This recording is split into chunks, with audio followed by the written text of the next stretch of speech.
باللہ من الشیطان الرجیم بسم اللہ الرحمن الرحیم الحمد للہ رب العالمین وصلی اللہ علی محمد وآلہ الطاہرین.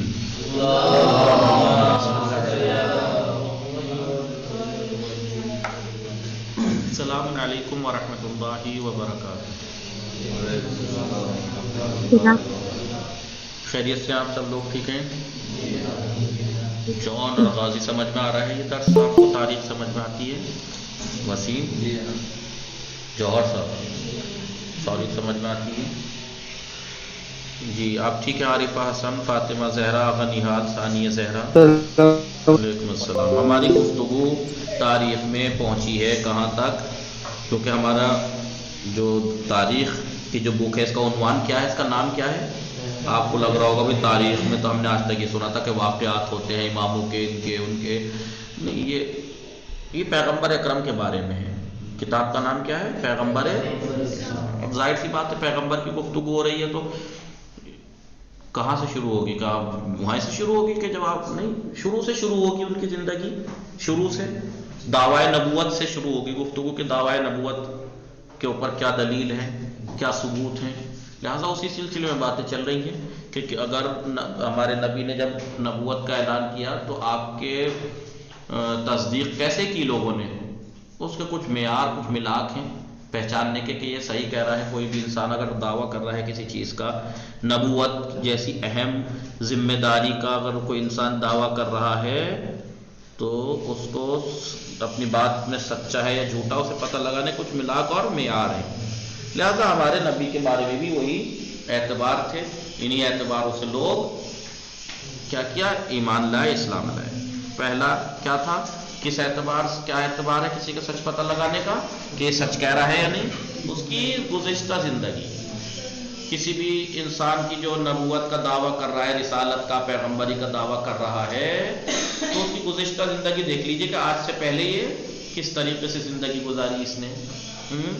جیسے ہمارے نبی کے بارے میں بہت سے لوگ جانتے تھے آپ کی زندگی کہ آپ امین، صادق، امانت دار، ٹھیک ہے، خوش اخلاق. آپ کی ابھی تک 40 سال کی عمر تک آپ کی زندگی آپ سب کے سامنے تھی. لہٰذا بہت سے لوگوں نے دیر نہیں لگائی یہ سمجھنے میں کہ آپ سچ کہہ رہے ہیں، کیونکہ آج تک اس انسان نے جھوٹ ہی نہیں بولا، آج تک اس انسان نے خود سے کوئی کمی نہیں دیکھی ہم نے. لہٰذا کیونکہ ہم سب جانتے ہیں کہ اگر کوئی نبوت کا دعویٰ کر رہا ہے تو نبی میں کیا کیا شرطیں ہونی چاہیے، ٹھیک ہے.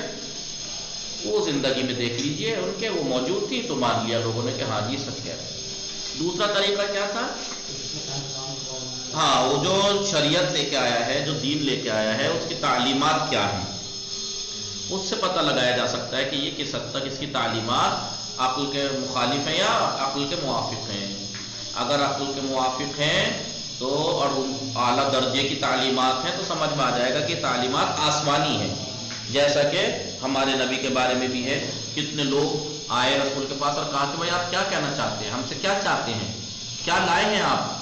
تو آپ نے بتایا کہ بچوں کو قتل مت کرو، لڑکیوں کو یا خوش اخلاقی سے پیش آؤ، ایک خدا کے علاوہ باقی بتوں کی پوجا نہ کرو، یہ نہ کرو، وہ نہ کرو، سب چیزیں بتائیں. حق ادا کرو، یہ کرو، سچ بولو، جھوٹ نہ بولو. جب تعلیمات سنی تو لوگ سمجھ گئے کہ ہاں بھائی یہ بات آسمانی تعلیمات ہو سکتی ہیں ایسی جی. اور تیسرا طریقہ کیا تھا؟ گزشتہ انبیاء کی پیشن گوئیاں، بھوشیہ وانیوں سے بھی پتہ لگ جاتا ہے کہ یہ آدمی صحیح کہہ رہا ہے، کیونکہ ہر نبی کے بارے میں، آنے والے نبی کے بارے میں ہر نبی بتا کے جاتا ہے کہ یہ ایسے ایسے نبی آئے گا، اس کی یہ خصوصیات ہوں گی، یہ صفات ہوں گی. لہٰذا اس کے بارے میں بھی ہم بررسی کر چکے، تحقیق پیچھے پڑ چکے کہ ہمارے نبی کے بارے میں کتنے لوگوں نے کیا کیا کہا پہلے سے. پھر چوتھی چیز کیا تھی؟ معجزہ. جی، معجزے سے پتہ لگا سکتے ہیں کہ اگر اس کے پاس معجزہ ہے، ایسا کام جو عام لوگ انسانی طاقت سے نہیں انجام دے سکتے، وہ دعوے کی، اپنے نبوت کے دعوے کی دلیل کے طور پر ہو اور لوگ اس میں چیلنج ہو اور لوگ اس چیلنج کو ایکسیپٹ کرنے سے قاصر ہوں، عاجز ہوں، نہ لا سکیں، تو سمجھو وہ معجزہ اگر اس پہ ہے تو وہ سچ کہہ رہا ہے. ٹھیک ہے، اس کے بارے میں گفتگو کی. پھر اس کے بعد کیونکہ ہمارے نبی کے معجزات میں سے ایک معجزہ قرآن بھی ہے نا، قرآن کے بارے میں گفتگو شروع ہوئی تھی قرآن کے بارے میں بتایا کہ قرآن کس اعتبار سے معجزہ ہے، قرآن کس کس اعتبار سے معجزہ ہے۔ پہلے تو قرآن کے بارے میں بتایا کہ معجزہ ہے، بتایا کہ اس میں چیلنج ہے، خالی انسانوں ہی سے چیلنج نہیں ہے، انسان چاہے تو جنات کی بھی مدد لے سکتے ہیں، غیر خدا کو چھوڑ کر، یعنی خدا کو چھوڑ کر نہ، خدا کو چھوڑ کر غیر خدا میں جتنے بھی لوگ ہیں سب سے مدد لے سکتے ہیں۔ لا دو جواب اس کا، چیلنج ایسے کوئی نہیں لا سکا آج تک، یہ اس بات کا زندہ ثبوت ہے کہ یہ معجزہ ہے۔ اب کس اعتبار سے معجزہ ہے اس کے بارے میں گفتگو چل رہی تھی، پیچھے بیان کیا، اس کے پہلے بیان کیا فصاحت و بلاغت و اس اعتبار سے، الفاظ کا انتخاب، جملہ بندی، یہ موضوعات کے اعتبار سے، ان سب اعتبار سے معجزہ ہے۔ آج جو بات چل رہی ہے وہ قرآن معجزہ ہے، اعجاز قرآن کس اعتبار سے؟ غیبی خبروں کے اعتبار سے۔ قرآن غیب کی خبریں دیتا ہے، غیب کی خبریں کوئی عام انسان دے دے گا یا کوئی بھی انسان خدا کے علاوہ غیب کی خبر کوئی دے دے گا؟ آپ کہیں گے نبی اور امام، وہ اللہ سے ہی تو پوچھ کے، اللہ بتاتا ہے انہیں تبھی تو بتائیں گے۔ لہذا غیب کی خبریں ہیں قرآن میں، ابھی دیکھیے کہاں ہیں غیب کی خبریں۔ ساتواں سبق اعجاز قرآن غیبی خبروں کے اعتبار سے، قرآن کا اعجاز غیبت کی غیبی خبروں کے اعتبار سے کہ اس میں غیب کی خبریں دی گئی، ٹھیک ہے۔ قیامت دیکھی ہے کسی نے؟ نہیں دیکھی، کیا ہوگا وہاں پہ، وہاں پہ جتنے بھی چیزیں ہیں وہاں پہ قیامت میں کیا ہونے والا ہے، کسی نے دیکھا ہے؟ کوئی بتا سکتا ہے؟ کوئی بھی دنیا کا اللہ کو علاوہ کوئی اور کوئی بھی بتا سکتا ہے؟ نہیں بتا سکتا نا کہ قیامت میں کیا ہو، صرف نبیوں نے اللہ کے ذریعے سے اللہ نے بتایا، تو قرآن میں خبریں دی گئی نہیں تھی کہ قیامت میں ایسا ہوگا، وَمَن يَعْمَلْ مِثْقَالَ ذَرَّةٍ خَيْرًا يَرَهُ وَمَن يَعْمَلْ مِثْقَالَ ذَرَّةٍ شَرًّا يَرَهُ، اگر ذرہ برابر بھی نیکی کی ہے تو وہ اجر دیا جائے گا، ذرہ برابر بھی برائی کی ہے تو اس کی سزا ملے گی، ایسا ہوگا غیبت کرو گے تو اس کی سزا مہیا ہوگی، جہاں جنت ہوگی تو ایسی ہوگی، اس میں نہریں، باغ ہوں گے، نہریں ہوں گی، دودھ، کیا کیا ساری چیزیں کسی نے دیکھی ہیں، لیکن خبر دے رہا ہے قرآن غیب کی خبریں نہیں۔ اور ایسی جنہیں کتنی خبریں ہیں جو آگے چل کے دیکھتے ہیں کیا کہتے ہیں۔ قرآن کریم نے بعض حوادث، بعض حادثات کی خبر اس کے انجام ہونے سے پہلے ہی دی ہے۔ جی قرآن کب نازل ہوا؟ کیا کہا قرآن نے؟ غلبت الروم، غلبت الروم، روم پہ غلبہ، غلبہ کب ہوا؟ بہت بعد میں۔ خبریں کب دی؟ پہلے، روم ہونے سے پہلے خبر دیا، اور اس کی پیشن گوئی اور دی ہوئی خبریں صحیح ہوئی ہیں۔ چلیے قیامت کو تو ایسے مسائل ہیں، آپ یہ کہہ دیں کہ ابھی تصدیق تھوڑا ہی ہوئی ہے، نعوذ باللہ، وہ تو قیامت پہ پہنچ کے تصدیق ہوگی کہ ہاں قرآن نے جو کہا تھا قیامت کے بارے میں سب صحیح ہے، لیکن باقی اور چیزیں بھی تو ہیں جن کی تصدیق ہو چکی ہے جی، اور یہ خود ایک معجزہ ہے، یہ خود ایک پیشن گوئی اور دی ہوئی خبریں صحیح ہوئی ہیں، یہ خود ہی ایک معجزہ ہے۔ اس لیے کہ ایسے علم کا حصول حاصل کرنا عام طریقوں سے ممکن نہیں ہے، غیب کی خبریں حاصل کرنا عام طریقے سے ممکن ہے نہیں، اس لحاظ سے اس کی غیبی اخبار، غیبی خبروں کو معجزہ ہونا چاہیے۔ مثال کے طور پر قرآن کریم کی دی ہوئی اخبار کی طرف یا ہم خبروں کی طرف کچھ اشارہ کرتے ہیں۔ کون کون سی؟ جیسے کچھ کی طرف اشارہ کر رہے ہیں۔ قرآن کریم میں مذکور جو ذکر شدہ ایک غیبی خبر کیا ہے؟ قرآن میں ایک غیبی خبر یہ دی گئی ہے، دیکھیے جو میں نے کہا انہوں نے پہلے وہی چیز بیان کی۔ قرآن نے روم کی لشکر کی، فارسی لشکر پر فتح کی خبر دی کہ روم غالب آ جائے گا ایران پہ۔ جی قرآن کریم نے ایک غیبی خبر کیا دی؟ روم کے لشکر کی فارسی لشکر پر فتح کی خبر دی۔ قرآن فرماتا ہے رومیوں نے اس سرزمین پر شکست کھائی، اچھا رومیوں نے شکست کھائی، ٹھیک ہے، اور مغلوب ہونے کے بعد، ہاں پہلے تو روم ہارا، روم اس سرزمین پر شکست کھائی، ہارے، اور مغلوب ہونے کے بعد 10 سال سے کم مدت میں پھر غالب آ جائیں گے۔ قرآن نے کیا کہا کہ روم، غلبت الروم، روم پہ غلبہ ہو جائے گا، غلبہ ہو جائے گا یعنی ایرانی فوج جیت جائے گی، اور پھر اس کے بعد پھر یہ غالب آ جائیں گے۔ تو قرآن نے کب کہا؟ حادثہ اس کے کتنے سالوں بعد ہوا یہ؟ جی آپ نے مغلوب بولا ہے، کچھ بولا ہے وہ مغلوب جس کے اوپر غالب آ جائیں یعنی ہار جانا، ٹھیک ہے۔ قرآن فرماتا ہے کہ رومیوں نے اس سرزمین پر شکست کھائی، اور مغلوب ہونے کے بعد 10 سال سے کم مدت میں غالب آ جائیں گے. قرآن نے کہا قبل و بعد دونوں ہی صورتوں میں یہ خدا کا کام ہے. اس دن خداوند عالم مومنین کی مدد کرے گا. یہ آیت ہے. اور مومنین خوشحال ہو جائیں گے. خدا جس کی چاہتا ہے مدد کرتا ہے اور قوی اور مہربان. یہ آیت ہے. یہ خدا کا وعدہ ہے. نیز اس کے یہاں وعدہ خلافی نہیں ہے, لیکن اکثر لوگ یہ جانتے نہیں ہیں. سورہ لہٰذا قرآن کی آیت ہے. کہاں ہے یہ؟ انہوں نے نیچے دے رکھا سورہ روم کی آیت نمبر 1 سے لے کے 6 تک کی آیت ہے. ہم ڈیجیٹل قرآن کھول کے دیکھتے ہیں. یہ رہا. کیا ہے یہ؟ دیکھیے پہلی آیت دیکھیے. بسم اللہ الرحمن الرحیم. الف لام میم. غلبت الروم. روم پہ غلبہ ہو جائے گا. فی ادنی الارض وہم من بعد غلبہم. اور ان پہ غلبہ ہونے کے بعد سیغلبون. پھر یہ غالب آ جائیں گے. پھر یہ غالب آ جائیں گے. فی بضع سنین. کچھ وقت بعد. للہ الامر من قبل و من بعد. یومئذ یفرح المؤمنین. اس دن مومنین خوش ہوں گے بنصر اللہ. اللہ کی مدد سے. ینصر من یشاء. اللہ جس کی چاہتا ہے مدد کرتا ہے. وہ العزیز الرحیم. اور وہی قوی اور طاقتور ہے. لیکن وعد اللہ. اللہ کا وعدہ لا یخلف اللہ. اللہ وعدہ خلافی نہیں کرتا وعدہ وہ اپنے وعدے کی. ولکن اکثر الناس لا یعلمون. لیکن اکثر لوگ یہ بات سمجھتے نہیں ہیں جی. لہذا آپ نے دیکھا یہ روم سورہ روم کو جا کے دیکھیے کب نازل ہوا اور یہ واقعہ کب پیش آیا. بہت بار دیکھیں مذکورہ آیت میں جو یہ آیت ذکر ہوئی ہے اس میں اشارہ ہوتا ہے کہ اس کے نزول کے وقت یعنی صدر اسلام میں اسلامی ابتدا تھی جب رومی سپاہیوں کو فاش شکست کا سامنا ہوا تھا جی. رومی لوگ جب یہ ابتدائی اسلام تھا جب یہ سورہ نازل ہوا تھا تو اس وقت کیا ہوا تھا؟ روم ہار گیا تھا. اب وہ مایوس تھے. لیکن ٹھیک ہے نیز یہ حادثہ سرزمین حجاز سے قریب ہی واقع ہوا تھا. حجاز کے نزدیک میں واقع ہوا تھا یہ حادثہ جی. مکے سے نزدیک میں.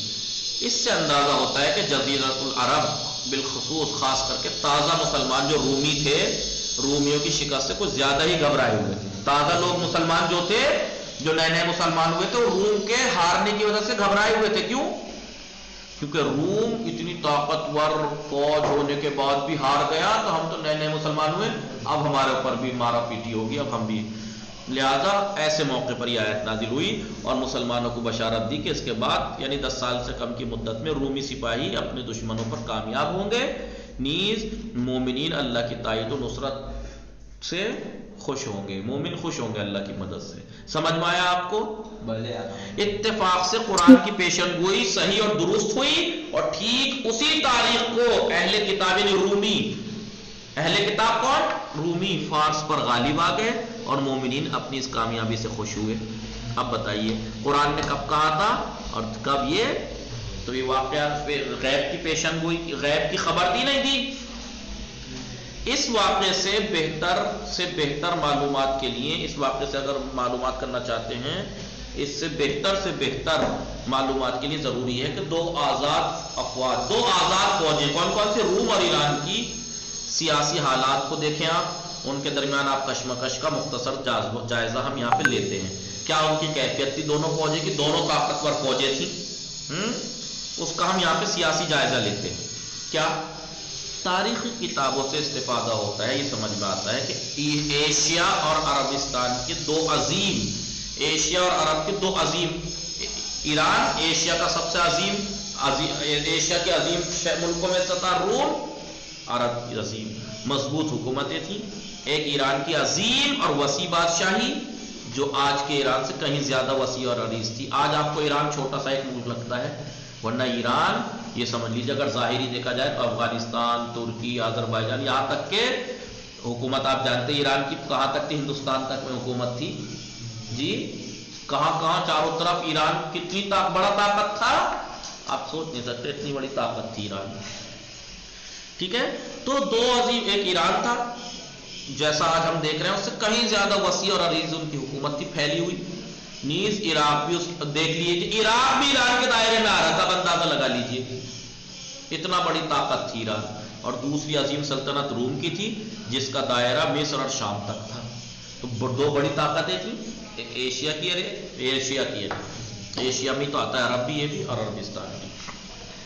یہ دونوں ہی عظیم اور وسیع سلطنتیں حکومتیں مسلسل حکمرانی کے شوق میں مصروف تھے کہ ہم کریں حکومت سب جگہ اور یہ ہم کریں. ٹھیک ہے, آگے دیکھیے. ہمیشہ اسی وجہ سے یہ لوگ ہمیشہ کیا کرتے تھے, جنگ و جدال کی صورت رہتی تھی. جب کبھی ایک حکومت اپنے مخالف حکومت کو کمزور اور ناتواں محسوس کرتی تھی کہ بھائی اس ٹائم ان کے حالات کو کمزور سے لگ رہے ہیں اور اپنے آپ کو مضبوط اور قوی محسوس کرتے تھے, تو ناتواں حکومت پر, کمزور حکومت پر حملہ بول دیتے تھے. کبھی ایران اس پہ حملہ بول دیتا تھا, کبھی اسے موقع ملتا تھا وہ حملہ بول دیتا تھا اور اس کی ملکیت اور علاقے پر قبضہ جما لیتے تھے. اور جب کچھ دنوں بعد مخالف اپنی کمزوری کی اصلاح کر لیتا اور اپنے مخالف کو کمزور سمجھتا تو وہ اس پر حملہ کر کے واقع قبض ہوا, جو چیزیں قبض ہو گئی تھیں, چھن گئی تھی, ان کو اپنے اختیار میں واپس لے لیتا تھا. یہی کھینچا تانی چلتی رہتی تھی. ان میں کیا چلتا رہتا تھا, یہی کھینچا تانی. سمجھ میں آ رہا ہے نا آپ کو؟ فاطمہ زہرا, غازی, جون, نہال, روحی میم, ثانیہ. سمجھ میں آ رہا ہے؟ یعنی یہ دو اتنی بڑی طاقتیں تھیں کہ دونوں میں کھینچا تانی چلتی رہتی تھی. کبھی اس نے حملہ کر کے اس کی جگہ قبضہ لیتے تھے, کبھی یہ کر کے وہ چھین لیتے تھے. ایسے ہی چلتا رہتا تھا. اسی طرح یہ سلسلہ دونوں فریق, دونوں آمنے مقابل کے مخالف درمیان, دونوں کے درمیان چلتا رہتا تھا یہ کام.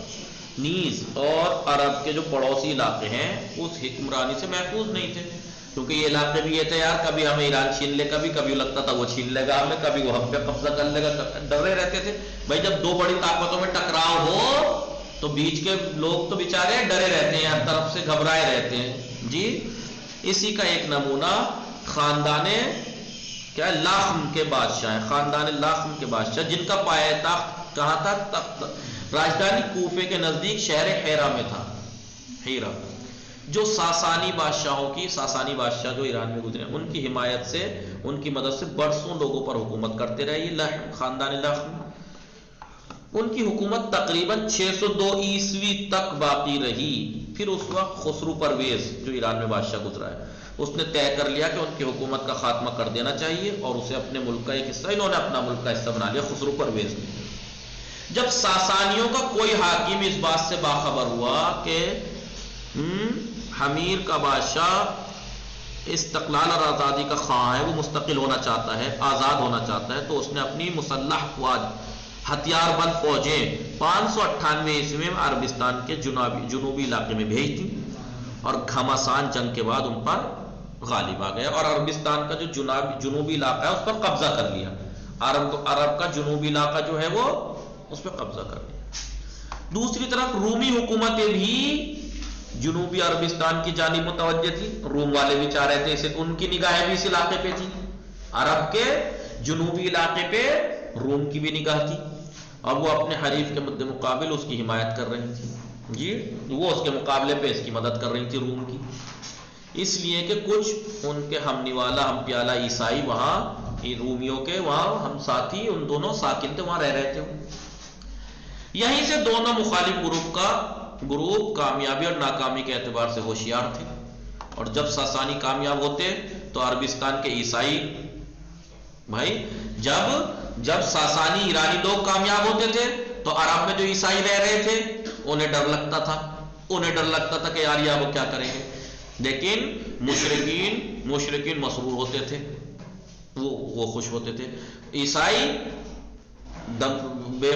پشمردہ ہو جاتے تھے, مایوس ہو جاتے تھے, اور مشرکین خوش ہو جاتے تھے. اور جب وہ لوگ قبضہ کرتے تھے تو یہ مشرکین خوش ہوتے تھے, وہ عیسائی خوش ہوتے تھے, یہ ہو جاتے تھے مایوس. لہٰذا ایرانی مجوسی جو آتش پرست تھے ایرانی, انہیں اپنا ہم خیال اور ان کی کامیابی کو اپنی کامیابی کا تصور کرتے تھے مشرکین, کیونکہ یہ بھی ایک طرح سے مشرک تھے, وہ بھی جی آگ کو پوجتے تھے. لیکن اس کے برعکس جب کبھی روم کی حکومت کہیں کامیاب ہوتی تو عرب کے عیسائی پھر خوش ہوتے تھے, بھائی ہم عیسائی کامیاب ہو گئے اب. اور مشرکین کے افراد, مشرکین جو افسردہ خاطر ہوتے تھے, مایوس ہوتے تھے, غمزدہ ہوتے تھے, کیونکہ وہ اسے اپنے لیے خطرہ محسوس کرتے تھے, روم کو اور عیسائی کو. ان تمام مقدمات کے ذکر کے بعد اب ہم اپنے مطلب پہ آتے ہیں. سمجھ میں آیا کس طریقے سے کھینچاتانی تھی؟ لہذا اس زمانے میں پیغمبر اکرم صلی اللہ علیہ وآلہ وسلم 610 عیسوی کو, کب حملہ ہوا تھا؟ 598. 610 کا مطلب کیا ہوا؟ 12 سال جی کو مکہ معظمہ میں رسالت کے عہدے پر فائز ہوئے. اس کے 12 سال بعد, اس وقت رسالت پر فائز 12 سال بعد، یعنی 40 سال کے ہوئے تو اس وقت نبوت کا اعلان کیا.